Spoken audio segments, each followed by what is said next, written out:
I want to introduce the next speaker. It is our colleague from Moscow, the Stepan Gershuni, the founder of Credentia company, who is going to issue certificates for the participants of this winter school. Thank you very much. Actually, I see that not everybody is back from lunch, so I'll just start with the not essential things. I'll tell you about my background. I've been into different crypto projects. You see here the logo of Crypto Economics Research Group. It's an online discussion and different forums on the idea of crypto economy, on applying different economic principles to the construction of decentralized systems. And we have conferences on this in Moscow about once a month. And the next is on digital identity.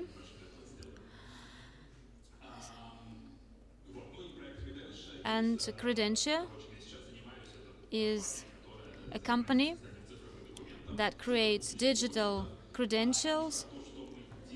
And I will tell you about what we have done. For example, we have issued digital diplomas. Several universities are using them. I will talk about it tomorrow. And so I will also tell you about some other cases of applying digital credentials in the world and businesses and different official processes. And coming to the topic of my presentation is self-sovereign identity and digital credentials. Self-sovereign identity and verifiable credential is a standard or technical implementation of an idea that was created by the community and was realized as a consortium standard and is now actively used and applied in different countries like the US and in different industries. So we have an issue. The internet, when it was created, it didn't have a level of the identification of users. It only has IP addresses and keys, and they cannot identify the user of the system in any way.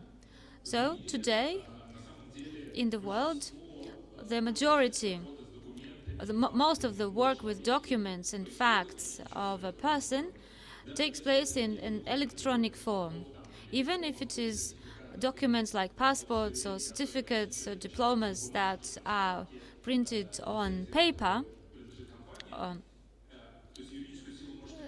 So the paper document can have the legal power, but the whole process of this document creation and approval, in most cases, is done electronically. Even the receipts and transport tickets are also on paper, but it's also done in information systems. But there is no unified standard that anybody can use, and thus we have a number of issues. Fraud, firstly, or lack of care that can happen to paper documents or decentralized document usage. This could be human factor or fraud, bureaucratic errors, because in every case it is a separate system and these systems are not connected with each other, and integrating those systems is a very expensive task. For example, information systems that banks have, and the majority of the funds allotted for those systems are spent on integrating those systems. And in my view, the most important problem is that today's type of document flow is incompatible with digital economy or digital life in general.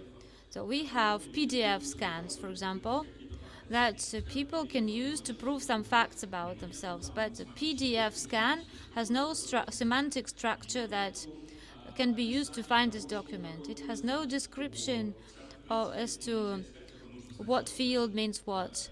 So first you have to transcribe it into text, then you search it for the text, and with different fonts it will look differently.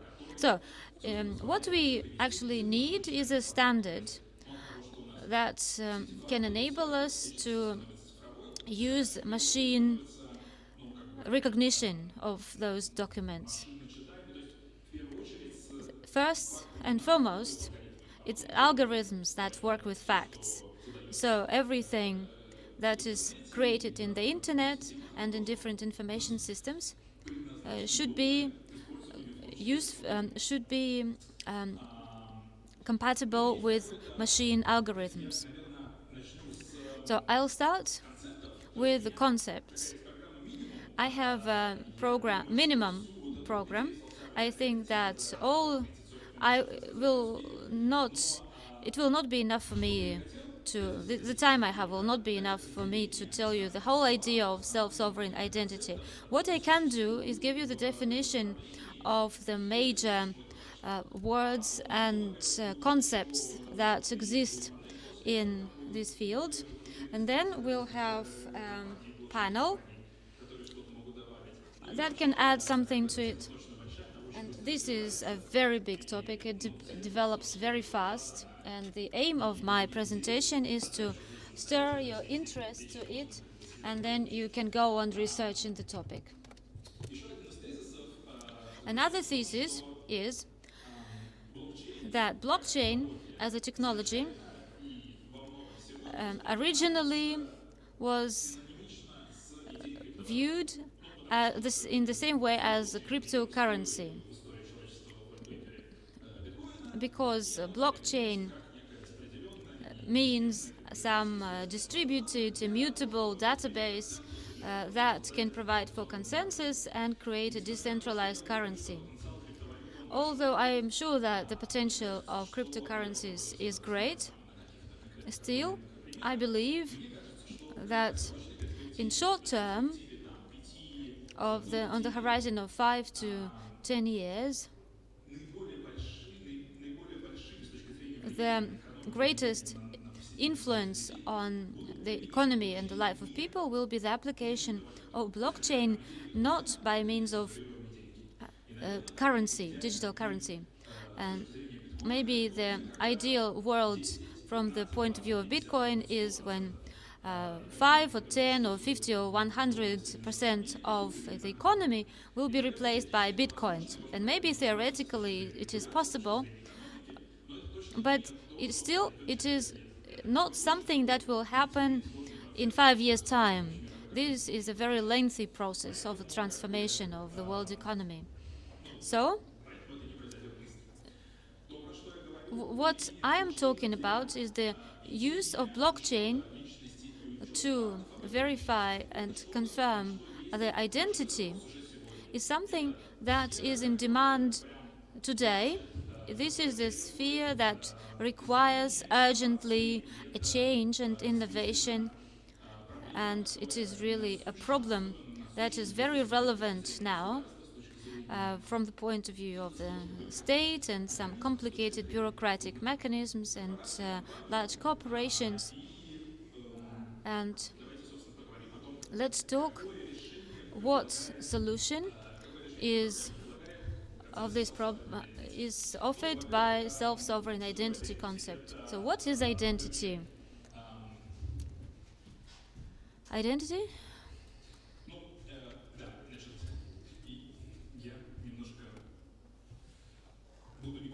So I will... Self-sovereign identity is not a technology, it is an ideology.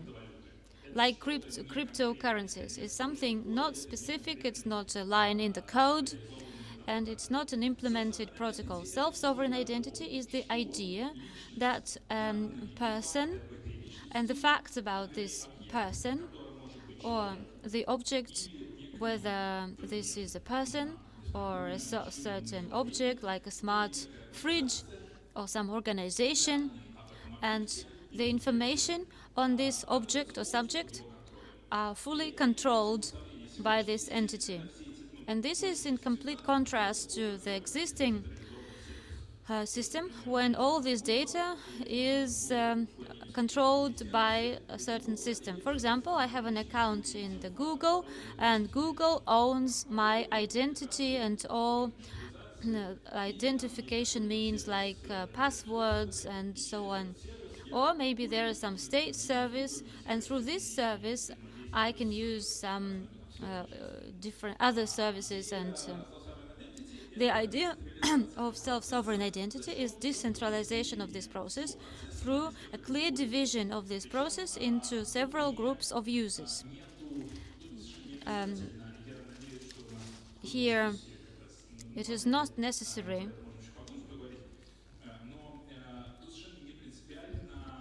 that we have some chaotic anarchist model with where the state is not included at all, like trust anchors.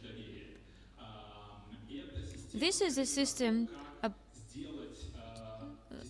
to how to make a system a digital system so that it would support the existing processes in a more efficient way. Here you see a scheme of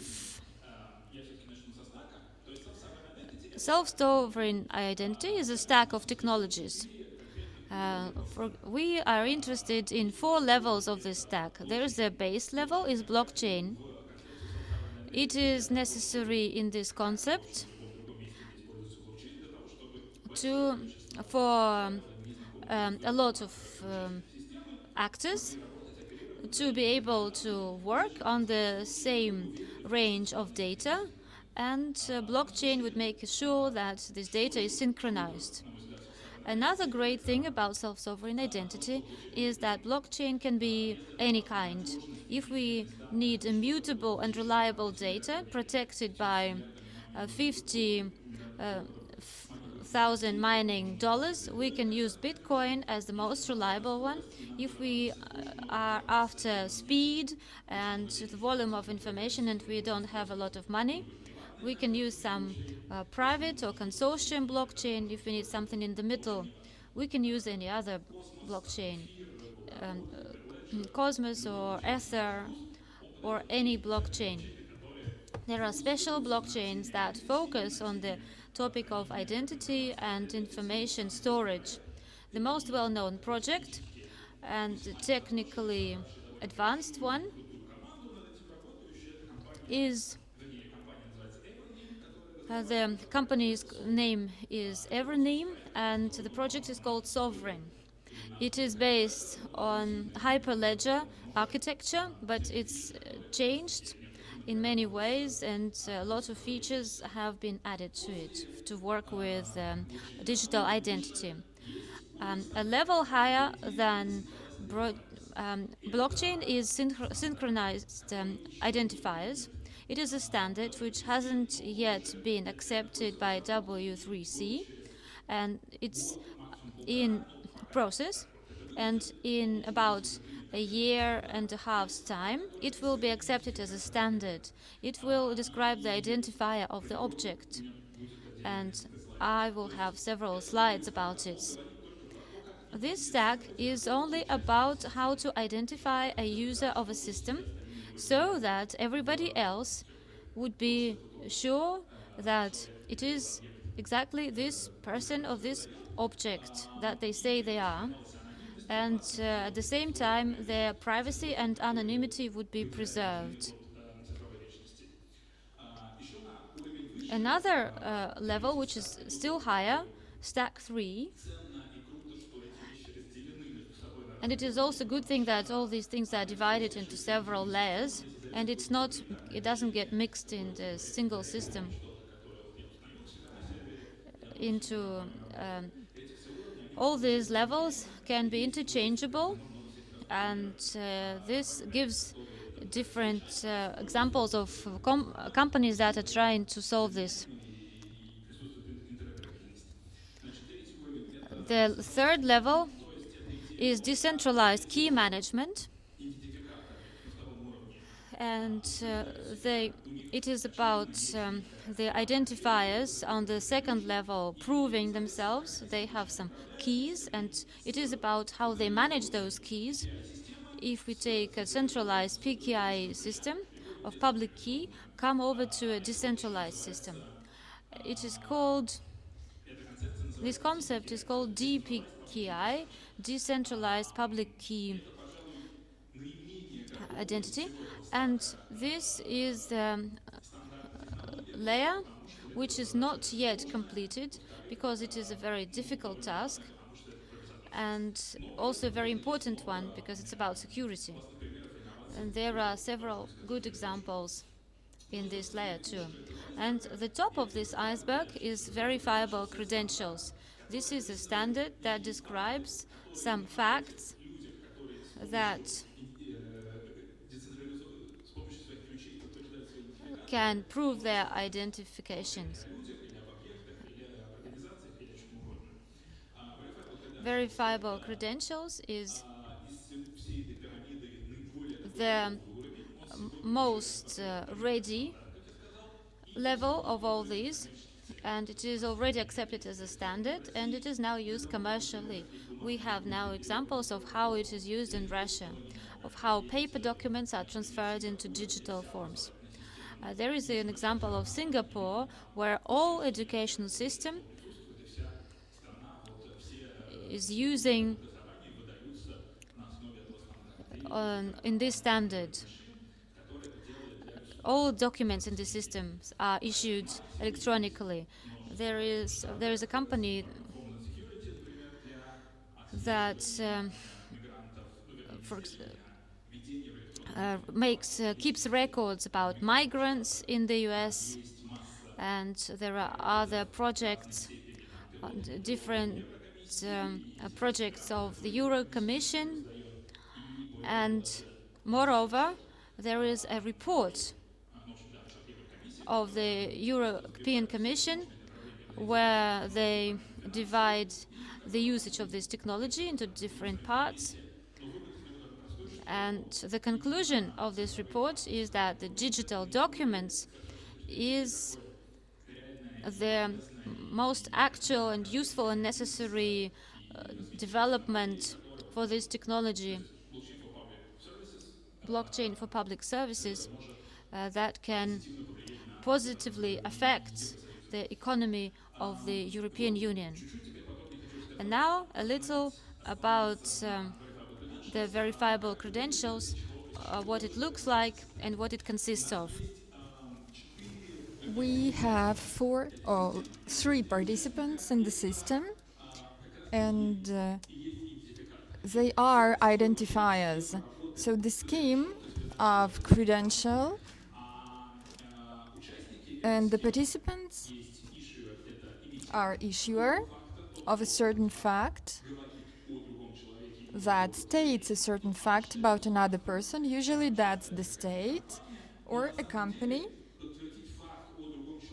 but actually it can be any other person too. For example, there is a concept called the web of trust, where trust to the user depends on other users who say, yes, I know him, and Vasya, like Mike. In the same way, I can give a certain fact or create a credential for myself. And the question is, where does trust come from? For example, I say I completed Harvard University or MIT, and I can get a diploma from MIT. Like, what did I say? What was funny? That MIT gives out diplomas to anyone who is asking.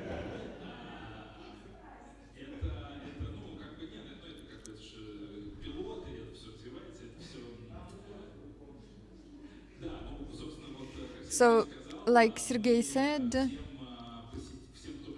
everyone who comes to Perm Winter School this year will have a blockchain certificate, and you can store it, you can share it on Facebook, it will stay with you forever because it's recorded on a public blockchain, and we will try to make it as beautiful as possible.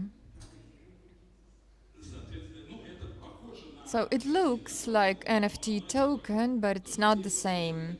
The idea is that token is an asset and it has a certain value, but the fact doesn't have any monetary value. You cannot sell it. For example, if I completed MIT and somebody breaks my wallet and steals this token, nobody wants it because it just says that Stepan completed a certain school or university. There is no value in it for someone else.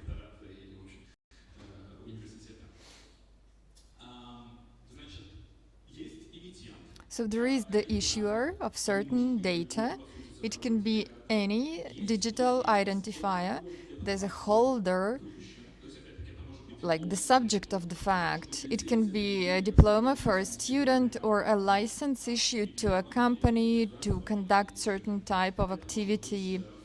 It may be a fact that I know you and you're a good person, given from one person to another person, and there is a third party, a verifier, that consumes this data and that needs this data and that wants to check this data. For example, if we talk about education, verifier can be the employer. And the employer needs to understand what kind of competencies a candidate has. And if we talk about an employer, we can divide them into different categories based on the facts about the candidate. So it can be a university, a formal organization with the signature and the stamp, MIT, everyone knows it. So I include a diploma from MIT into my electronic CV. But today, not only diploma matters when you are hired by the company. For example, certain previous experience is important, or maybe some online training. And this online training may be important, like product management skills that I got from Go Practice. So Go Practice can also give a certificate that is important in case of employment. Also, it may be a skill I acquired on my own, like programming, and I wrote a neural network or a library, and I learned to do it on my own. I used open source, and this is a skill that could be useful for me as a candidate in case of employment. And I can also demonstrate this fact by giving myself a document saying that I can work with Python or some other language, and as a proof I can attach the code that I created. So I don't need an authorized person to confirm my credentials. For example, I can write. So as long as I can say something about myself and prove it and attach some proof, So you can see there is the issuer, holder, credential, subject, and evidence is a kind of proof that I own this fact. Or for example, there is a company, chemical company, Sibur, which gives digital certificates for each participant of the course, and a 3-minute video that shows the acquired skills much better than just the document itself. So it's hard to judge based on a paper, but if there is a video, it confirms qualifications much better. And there are a lot of interesting opportunities with this scheme. By the way, how much time do I have left? There is an idea of zero knowledge presentation. A popular example, if I buy cigarettes or beer, a barman may ask me to show my passport. And the only thing that the barman or the seller need to know is that I'm older than 18. And I can use cryptography in this case without showing them any other details about myself. So these ideas have a very simple and practical utility in terms of privacy, because a lot of interactions happen with strangers just once or very rarely. So I don't need to disclose a lot of unnecessary information like my passport scans or some other sensitive information when I only need to prove that my currency is above a certain level, or at the bar I need to prove that I'm older than 18 or some other cases. So usually we disclose a lot more information with PDF or electronic documents. So verifiable credentials have a structure with separate element for each type of information in your passport, and they are stored separately, like separate fields, and you can disclose them separately, you can sign them separately, you can check them separately. As a result, privacy is much higher.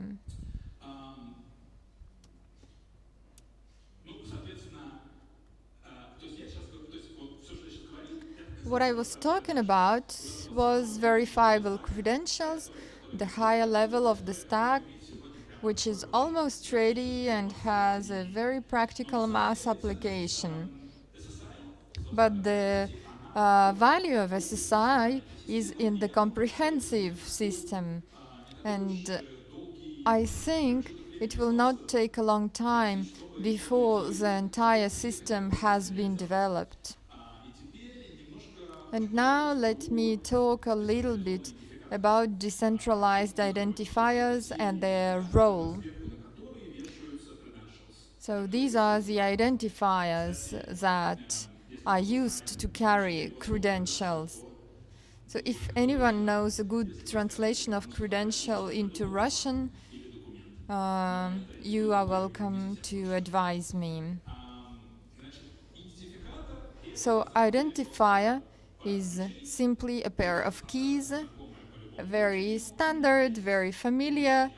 There is a public address or a public key that I use to interact with the world, and also a private key that I don't show to anyone and I use to identify myself as a person.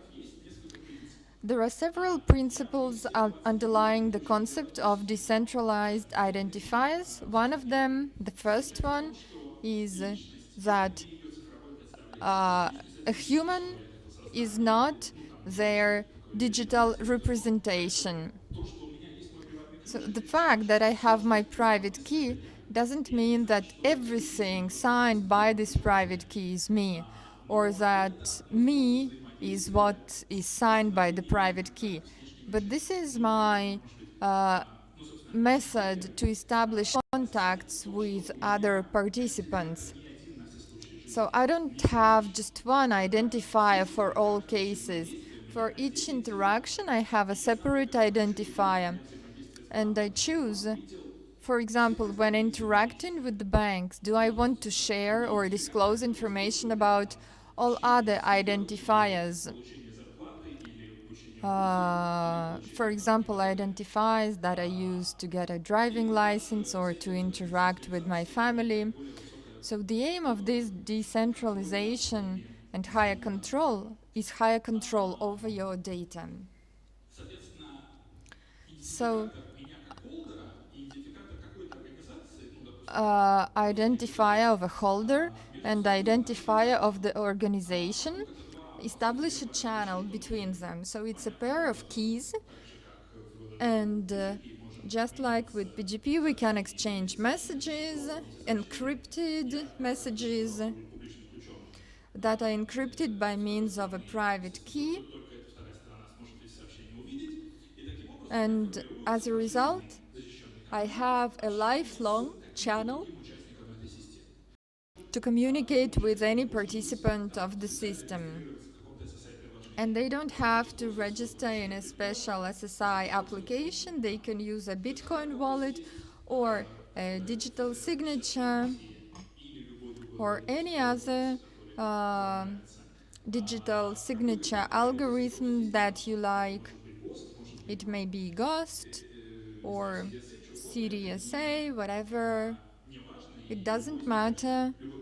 Any blockchain can be used, and any cryptography.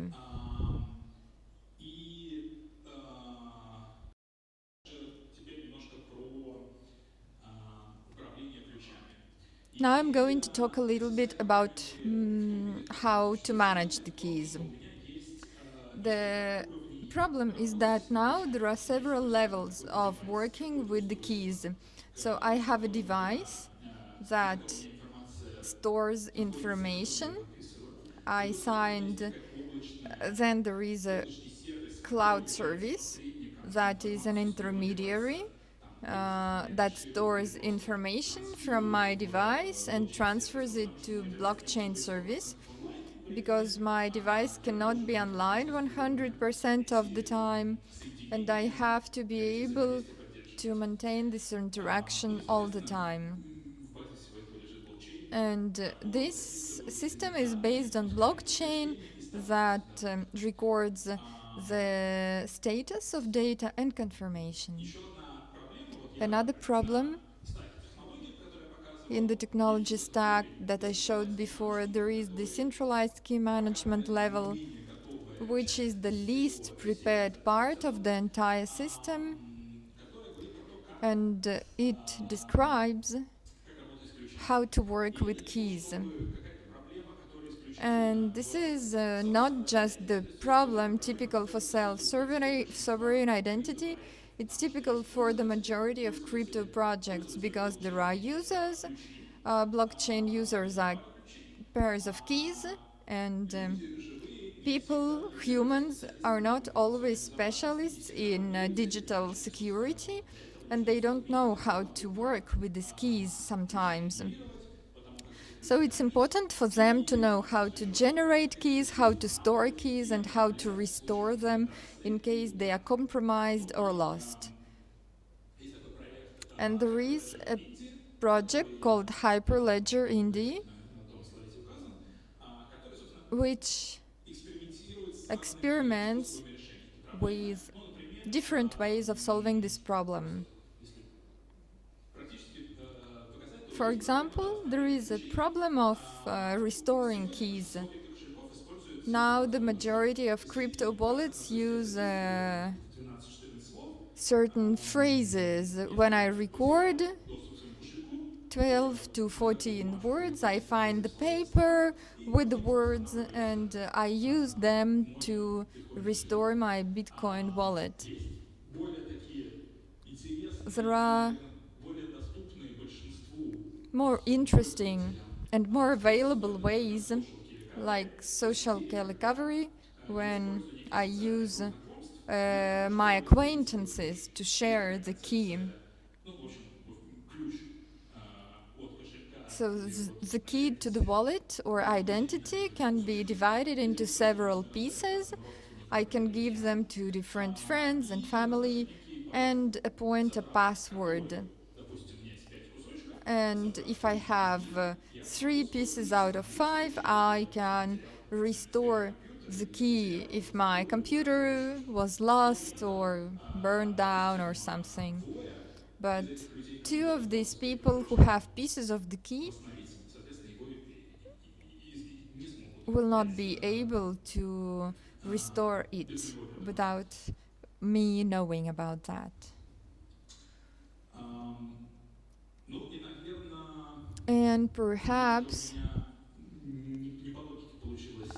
it wasn't very logical. My presentation was not very logical, but at the end, I would like to say why we need this. Here you can see a definition I found on ssi.org. It's a meetup, online meetup. People have webinars a few times a month, different companies, different researchers who make projects on SSI. If you're interested, you can go online. They have all the slides, and I used some of them in my presentation, and these webinars are available in a recorded form. Especially, it's interesting to see real cases of using this technology in different countries. So the idea of SSI is ability for people to create, manage, and control their own credentials, just like they do with their physical ones. But with added cryptographic superpowers, because in the internet, paper doesn't work.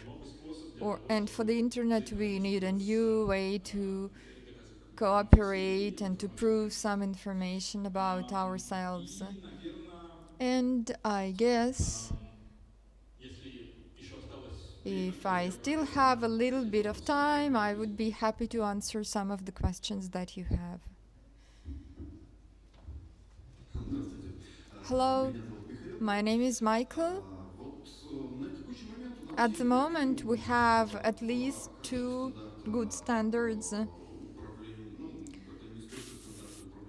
for managing keys or proving X590 and PGP. We have certain registries for both standards. For each case, we have a separate registry and they work.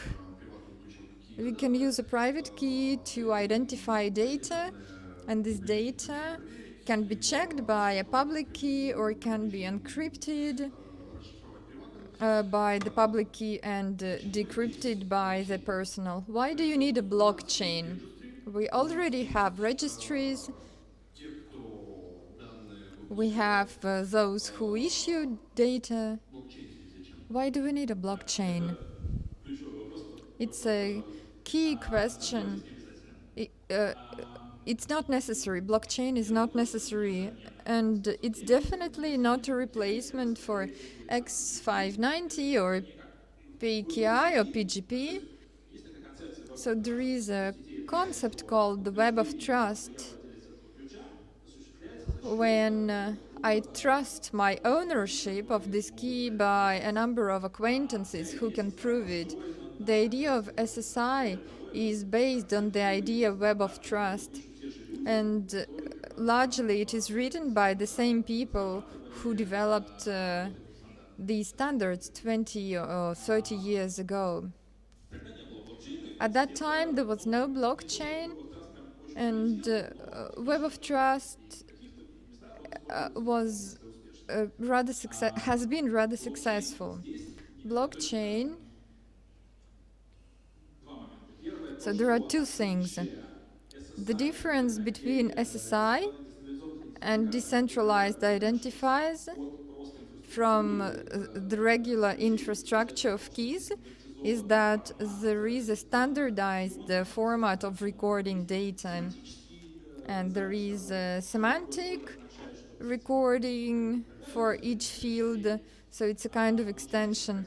And blockchain is used for two functions. The first one is lifelong storage of the information. So blockchain is a very effective database which is distributed and which provides economic incentives to a lot of users. So the information will be stored much longer than a centralized registry. And the second function is decentralization of this register. If I have to prove, so I can use electronic signature to authorize a certain record and to prove its legal value, but I cannot check the current status based on the signature. For example, there is a diploma issued by and identified by the key, but then perhaps it is withdrawn by the university, or a woman changes her surname after she gets married. So I cannot, so the status of the document may change. Maybe I have a certificate of property, but I don't own this apartment anymore. But blockchain provides synchronization of data between different users and a consensus, and I can have a single register of the current status of changes and updates for a certain fact.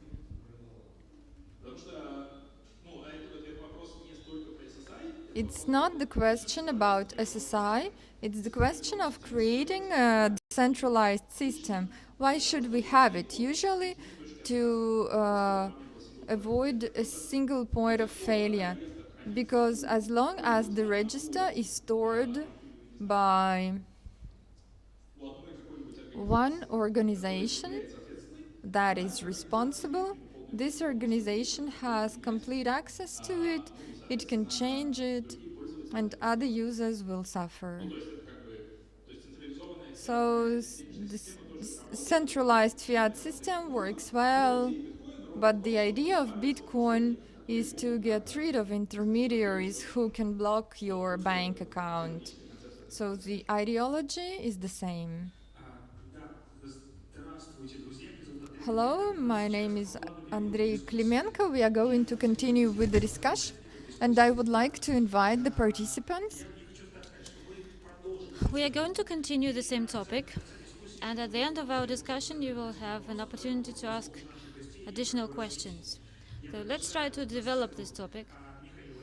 I invite Mikhail, Nikulin, Aleksei, Antonov, and Konstantin Korischenko.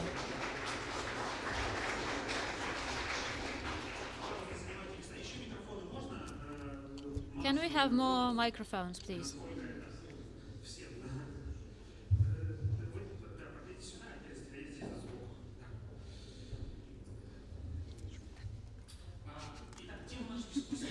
So, we're going to discuss the digital identity or decentralized digital identity. And I want to start. Usually at the beginning of the discussion we have to decide what terms we use. Recently I was asked to give a lecture to school children on blockchain.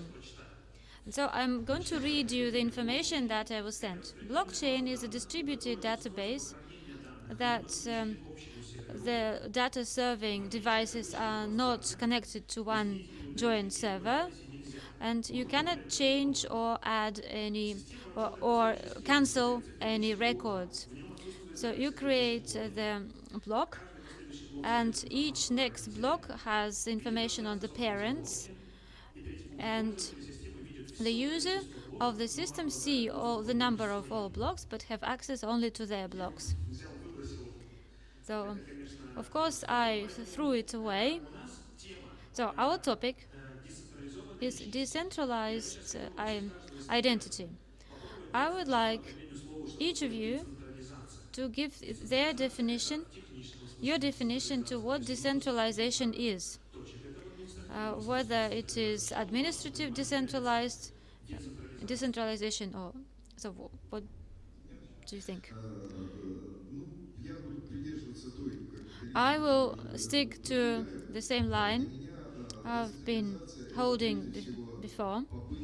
For me, decentralization is an attempt to cancel the control of what people have created themselves, like the government.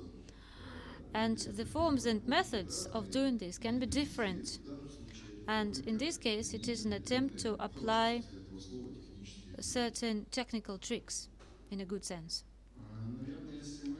If we speak about decentralization in a good sense, I would look at it through the prism of efficiency. If we develop our world through decentralization, for things to work better, in a faster, or in a fairer way, and more efficient way.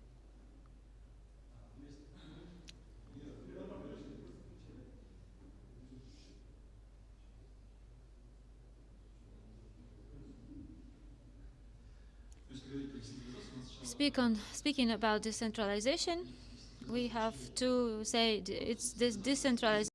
What? It's decentralization is a distribution of functions among some participants.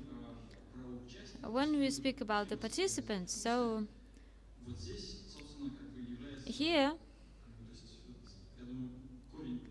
it's the root of the issue with it.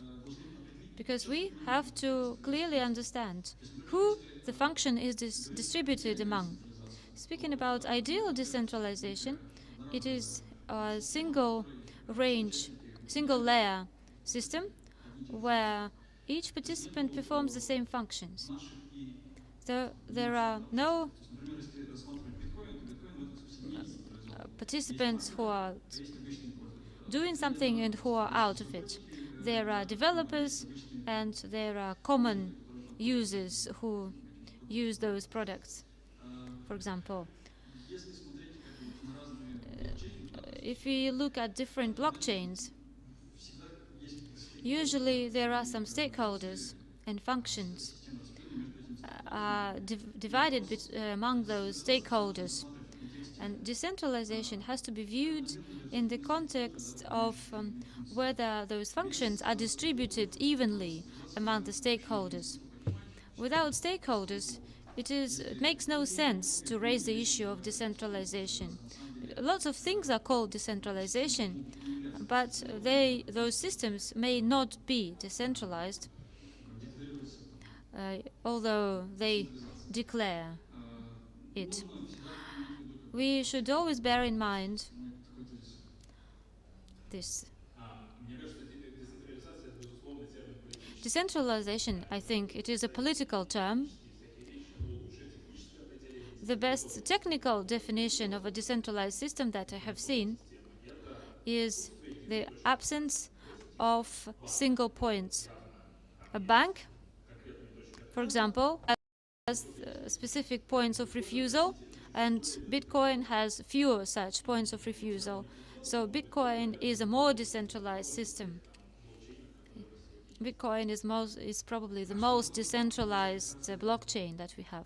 What is a point of refusal in a bank? Do you agree that a bank is a point of refusal? You see, if we speak in these terms, we can speak about the consumer, the producer, and intermediary. In an ideal system, we can look at it as a peer-to-peer system of everything for everyone. When I can offer it to somebody, and this can also happen in a direct way. While it is, as it is difficult to do that technologically, the world has created intermediaries who have certain competencies and who can provide for the connection between the two. So the bank has usually performed two main functions. Firstly, the trust risk management, and the second function is transforming material objects into immaterial ones. The banks appeared in the time of the Crusades, when the knights were traveling and they didn't have to carry their goods with them, and they took IOUs from some orders. And the points of failure were those intermediaries in those cases. In a bank, the point of failure is its balance sheet. And it's not by chance that Bitcoin is considered to be an ideal version of bank accounting. I would agree that the distribution of this register is an attempt to avoid the risk of losing the balance sheet. If the bank balance sheet is the point of failure, can Bitcoin fail? Of course it can, because Bitcoin has other points of failure. For example, miners, developers, and holders, the internet through which Bitcoin works, providers that control the internet, or the state that controls the providers, or the international consortiums that control all the previously mentioned ones. What about this? If we take a bank as a balance and its balance sheet as a point of failure, Bitcoin cannot fail. Bitcoin can have this disease, and it's clear that every system developed through crises, but a crisis is a failure of something. It seems to me that as somebody who graduated from the Department of Cybernetics or Computer Technologies in the Moscow State University, I went through this stage of fighting between the centralizing and decentralizing. We have personal computers or a network or a cloud. We are just going through another stage where there is no fairness, fraternity, and so on. But this system is inaccessible, as inaccessible as it was 1,000 years ago. So we shouldn't take decentralization as something binary. Even a little movement towards it can open a lot of interesting opportunities and generally improve the situation. But we cannot talk about some ideal decentralization, and it's not clear that whether it's possible at all. But some steps that are being made towards it are necessary. Here, if I understand correctly, now you are head of a crypto fund and a traditional fund. So a crypto fund, is it a good thing? There is no difference between them at all, because the structure of a fund, you have to be within the legal framework of what was built before you.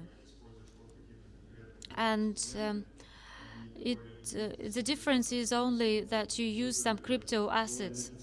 Thanks heaven, we are already have already overcome the wish to decentralize anything.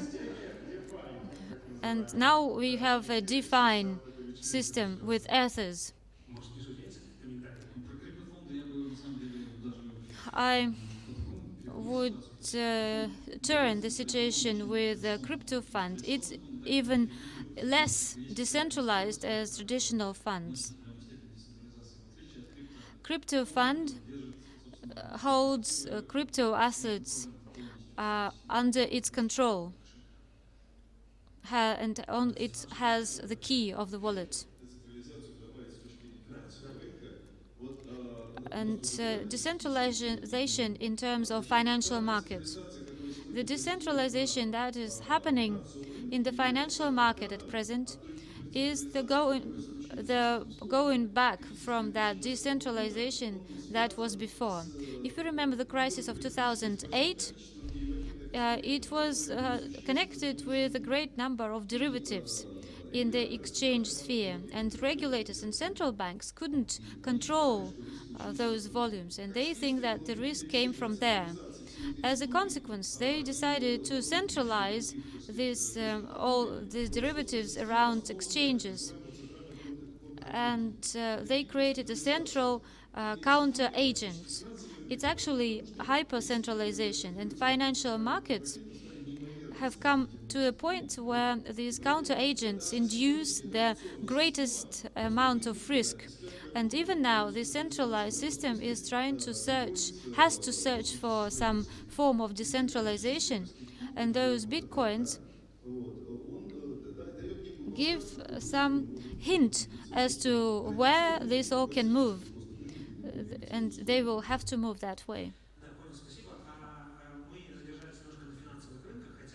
We spoke a little bit about financial markets here, and I really liked how Stepan gave an introduction to this topic.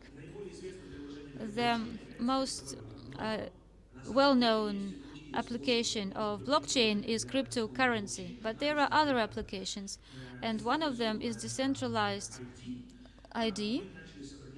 We started with the definition of decentralization, and now I want you to give your definition as to what this digital ID is. Is it a copy of myself in the digital world? And does it mean that in the future I will not need a passport issued by the state? Or whether it is several digital identities that I myself create, or a number of identities that somebody else creates for me? I will try to repeat over the past decade, there have been arguments about this. Actually, there have been shifts in all these ways, but the most sensible idea of a digital ID is not the copying of myself in some digital form, but on the other way around. Digital identity already exists. Everybody who has a Google ID or Facebook ID, this is the digital identity that they have. These are traces in the internet that multiply and grow. The problem is that they all exist inside some centralized corporations or the state. And this is the point of failure. Today, Google has this kind of policy. Tomorrow, it can change its policy. Today, some state register has one policy, and then the head of this department doesn't like me, and they write that my flat is not my flat anymore. And so the digital ID is there to solve the issue with control, so that I cannot say where my apartment is. But there should be some source of trust where all person can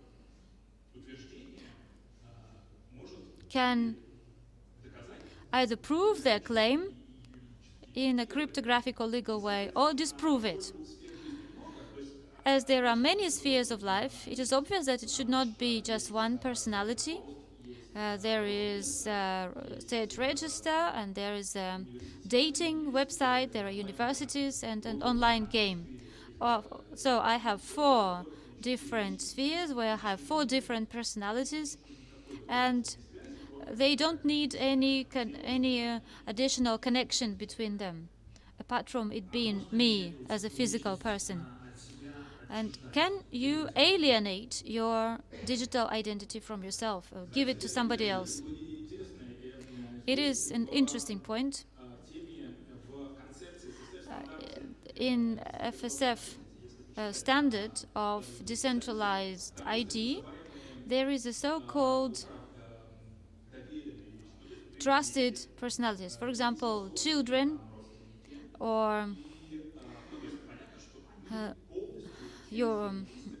which means that all those people cannot control their actions, and parents have to make some solutions for their children.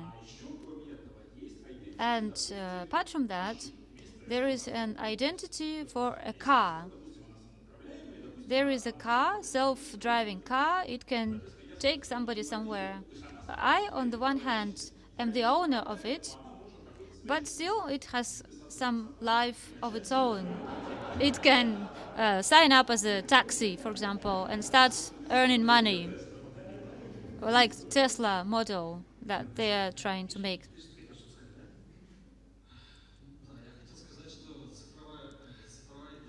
The digital identity is like 10 years ago, when Bitcoin appeared. What did we understand by digital money? It is some digital record in some register of some legal entity, be it a PayPal or a bank, where you have some money. And we understood this essence by digital money. And now, when we speak about digital identity, we are coming back to the same concept. We have some record stored by some validator who has verified that me is me.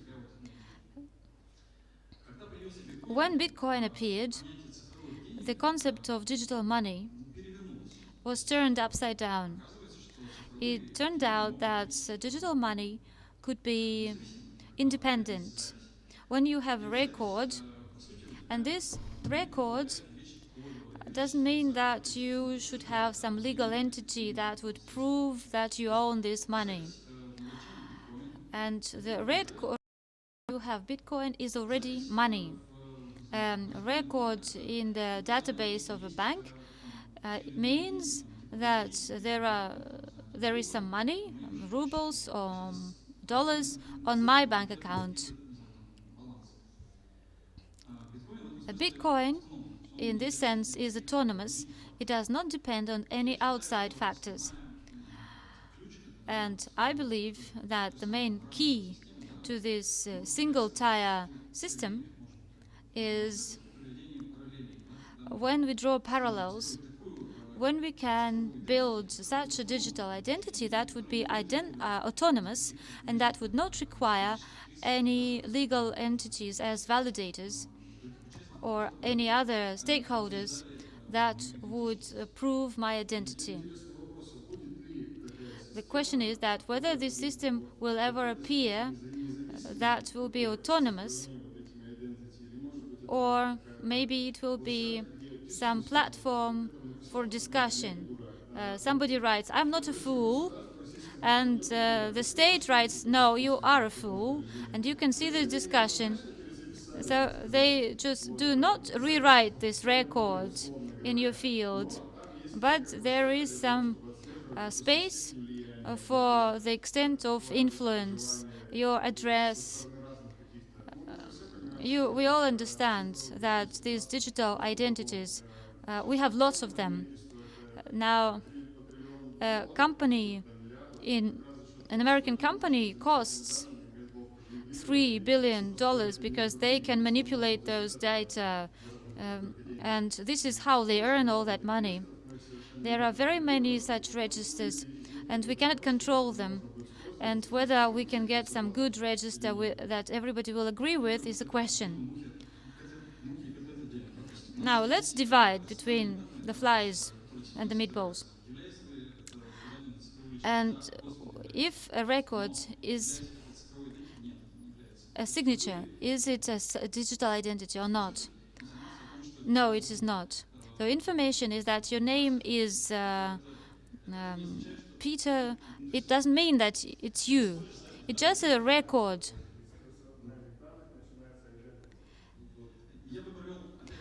I would draw a parallel with Bitcoin again. When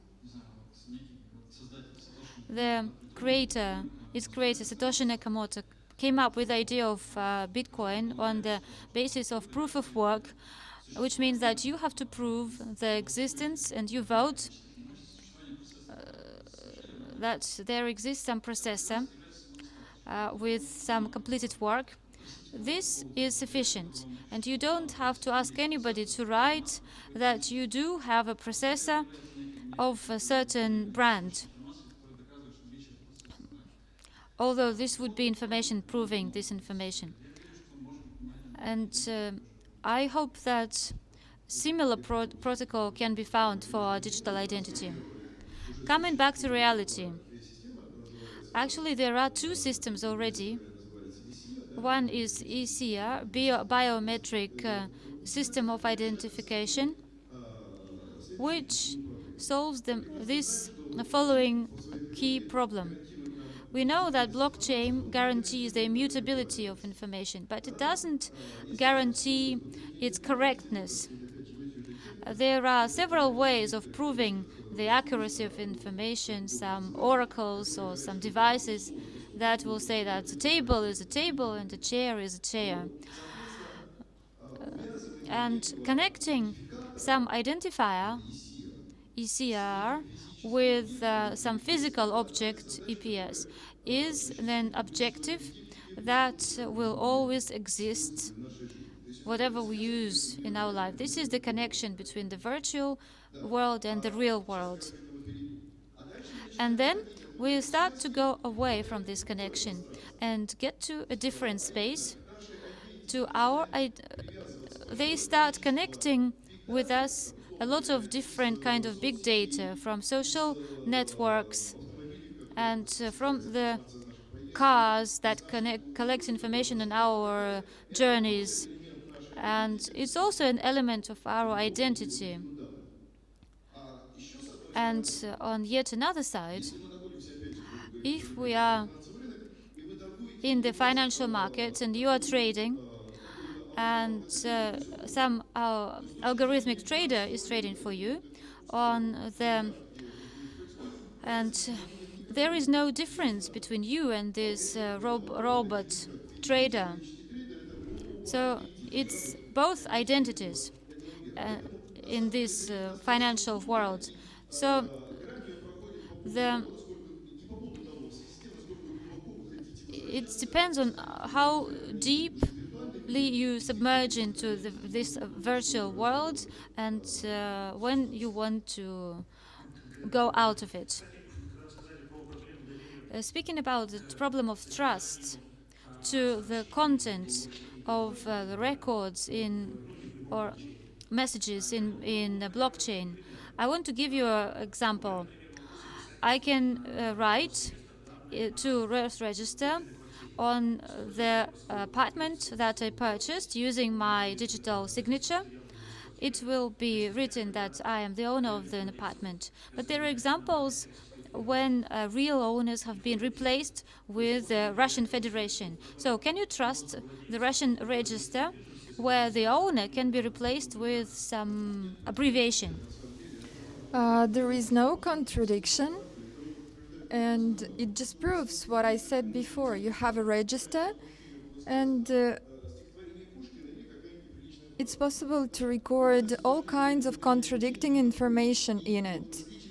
And the difference between this information is who will verify the information, who will be the verifier of credentials that we talked about before. So the environment of Bitcoin is not safe in terms of quality of information. If you put bad meat into the fridge, it will not become good. I would like to separate these two things because in reality, blockchain allows to store the information immutably without any changes. But another question is what kind of information is stored there and how can we prove that this information is true? The same problem exists with Bitcoin, and it is resolved economically because miners are motivated to verify true transactions, valid transactions. Otherwise, they will lose money. So even historically, with Bitcoin, the problem of validity and fairness of the recorded information was resolved by enforcement, by the threat of punishment and the threat to lose money. Actually, it's resolved by the proof of work or proof of stake or something else. That's the second element that provides proof. The first one is secure storage. But talking about identity, this is the second mechanism. It's some economic incentives why it will be profitable for me to be honest and it will be unprofitable to be dishonest. So even because the equipment is very expensive for mining Bitcoin, and I know that at the moment this this problem hasn't been resolved. But if something happens in terms of flat ownership, I think it's inevitable that there should be some economic incentives. For example, if I'm saying I know I have a certain qualification, I make a stake in the form of cryptocurrency or money, and then somebody else who checks and my credential. So someone else looks, validator in blockchain, and says, no, it's not true, you copied that, or you had a mistake in your test, and I lose the stake. Who will remove the stake? So there is Gnosis in Augur. It's a complicated mechanism with a lot of details, but the key thing, theoretically, it may work. At least I don't know any other method. I think identity is a kind of social function. Like in Switzerland, there is the practice of referendums, which is probably better than the laws made by the parliament. But this is an expensive procedure which is difficult to implement. And the alternative is to create something expensive and complicated, and it will be a proof of stake or proof of work. It will provide more reliable and more independent proof, or we can delegate it to one person or one body that will do it cheaply and quickly, but you will run the risks that we have mentioned before. And the question of presence or absence of identity is the question of the cost of proof for this identity. And if technologies allow us to create cheap identity, the mechanism will develop faster. I wanted to say that there are two types of data that should be separated on blockchain. The first one is data generated inside blockchain, and it is correct by definition. transactions are correct, balances are correct, but there is data received from the external environment, and we have to be skeptical about this data because there is always a person who added this data to blockchain. And the question is, who added them? How can we add this data so that we can trust it? And we are about to finish and continue with the coffee break, and I would like to ask a final question, and we will have time for 3 or 4 questions from the audience. And I would like to ask one more question about data, which is a dilemma between transparency that should be provided by blockchain and privacy. For example, Facebook that stores data about users, or Google that saves data about my searches. This data is concealed from anyone. But if this data is published on blockchain, anyone can see it. Or a crypto fund doesn't want to disclose some information about unsuccessful transactions. What do you think we can do in this case? I think now there are mechanisms to prove the fact that data is available,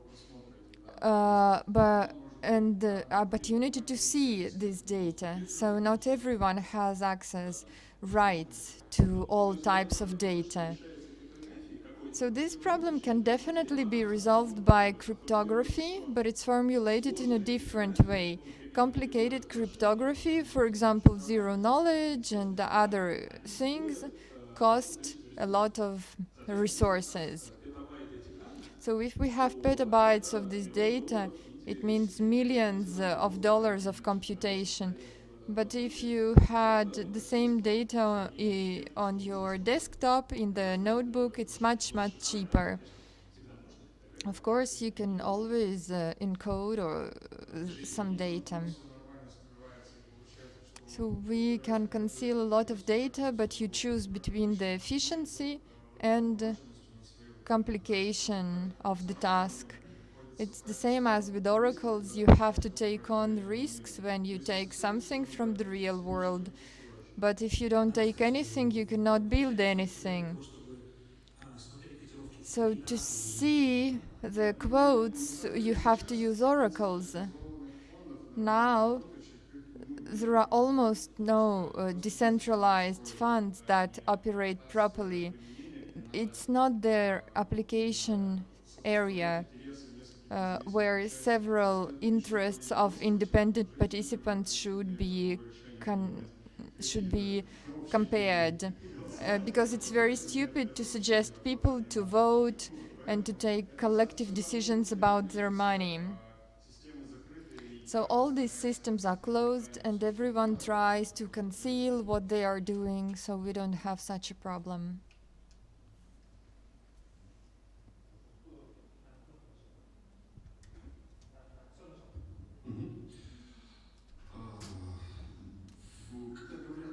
When we talk about Bitcoin, very often we speak about anonymity. So I can pay and get money, and I can conceal information about my payments, what kind of person I am, what exactly I buy. But in reality, it exists only as long as we trade virtual assets, like electronic keys, something that is not connected to the real world. If a legal entity has a warehouse with fridges and it sells those fridges, the state will ask, you had 10 fridges, now you have 5. Who did you sell the other 5 fridges to? And if the legal entity cannot identify those who paid the money on the legislative level, it may be forbidden to continue operations.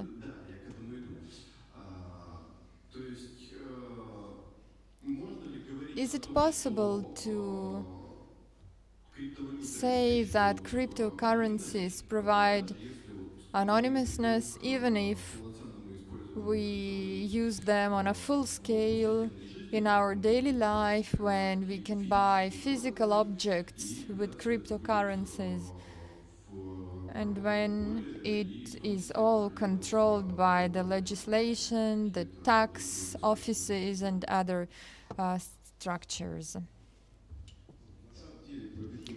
In reality, it's all clear about Bitcoin. It will be expressed in two things. The first is connected with the development. So the development of virtual objects will be accompanied by smart contracts that will,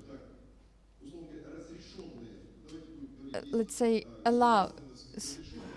So there will be allowed assets allowed by the state, and the possibility of assets forbidden by the state is unlikely. So this will be the assets allowed by the state. They will collect information about subjects much better than science. And talking about anonymousness, we can look at another service.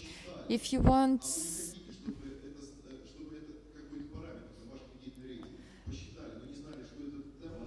if you want someone to calculate a certain parameter like credit rating, but you don't want to disclose your identity, you can use zero-knowledge algorithms to get calculations, but the person who calculated will not know what exactly characteristics they are and that they concern you personally. So these algorithms are very expensive, but they will be anonymous. So the company that will provide services for you will not understand who exactly you are. The more cryptocurrencies are implemented, the less anonymous they will become. I believe that the more it is implemented in the society, the more opportunities we have to buy actual objects for cryptocurrency, the less anonymous they will get. Because otherwise there will be a lot of rejection and resistance. I disagree with Stepan, and I think that the state is getting better and better at movements of all kinds of assets. So it's just a question of time. The databases are growing bigger, information is more and more, is getting easier and easier to find, and that's why cryptocurrencies are becoming more legitimate. Stepan believes that soon we will become encoded and the information will be closed, but I'm not sure.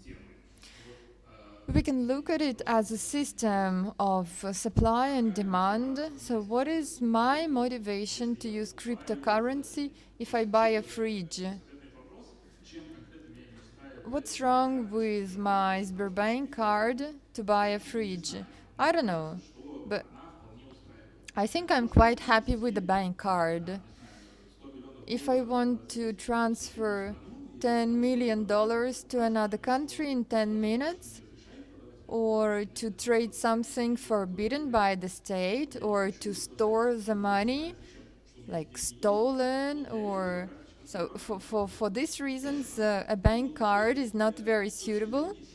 So talking about the system, I think the demand for cryptocurrencies will not be from the people who buy coffee or a fridge. And we can only imagine how the situation will develop. And I think the state will be against anonymous and decentralized cryptocurrencies.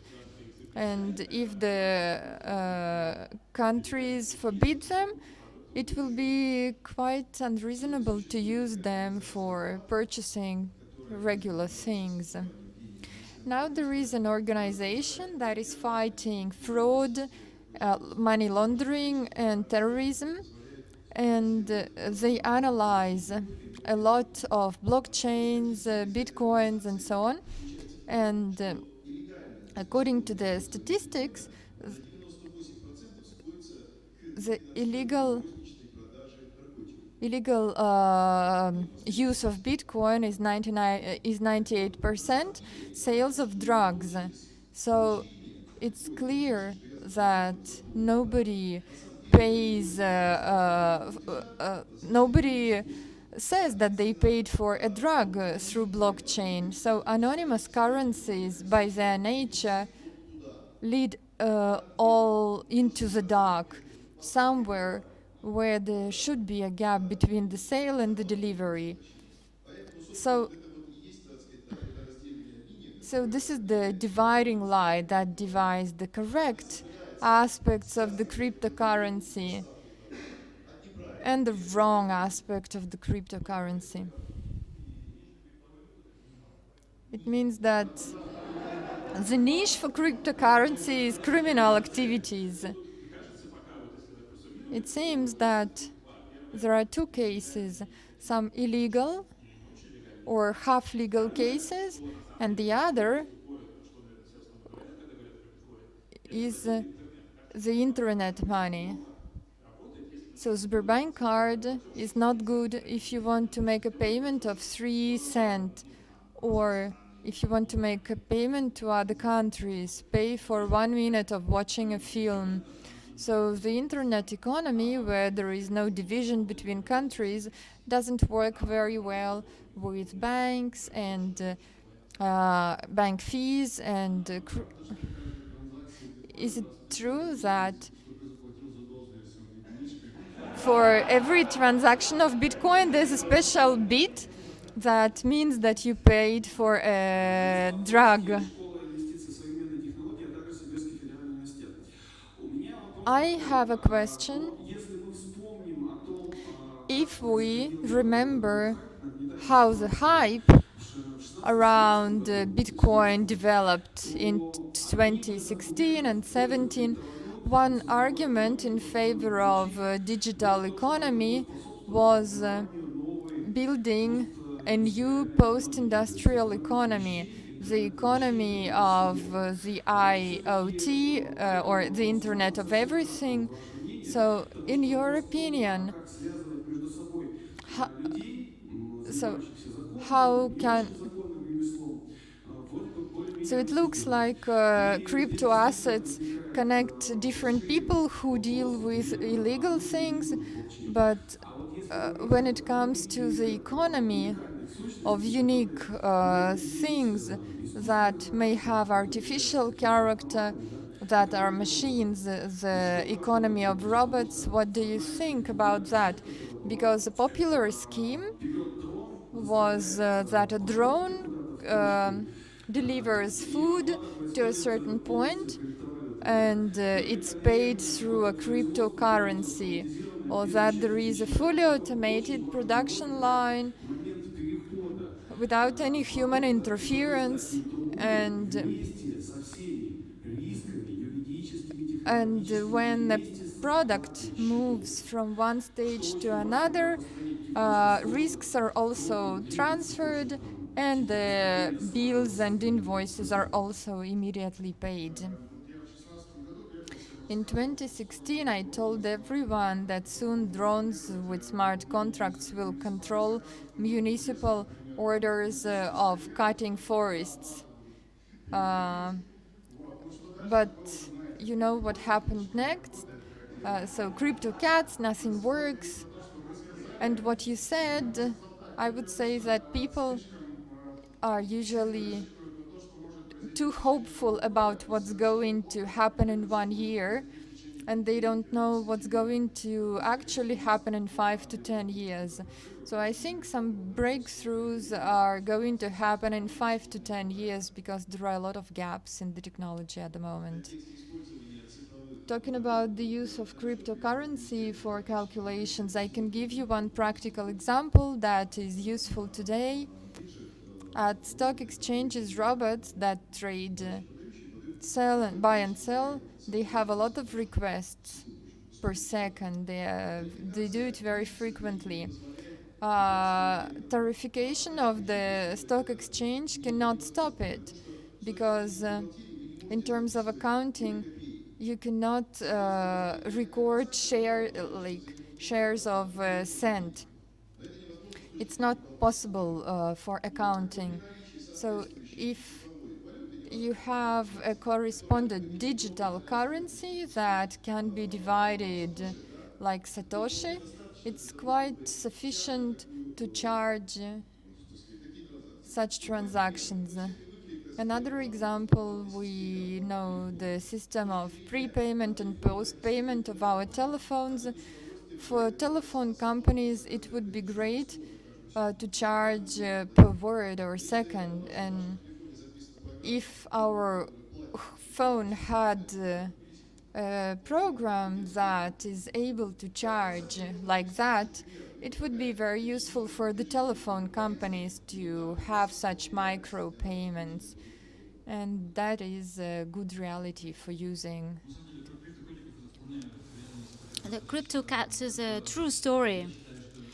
I think that the most significant blocker for the development of blockchain is the fact that it is slow, and we have to take it into account. All those issues with the scalability of blockchain are to do with its our refusal to have a single center, and we either give up reliability or speed.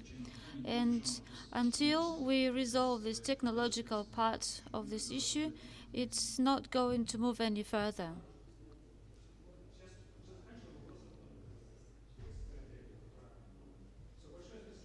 Thank you very much.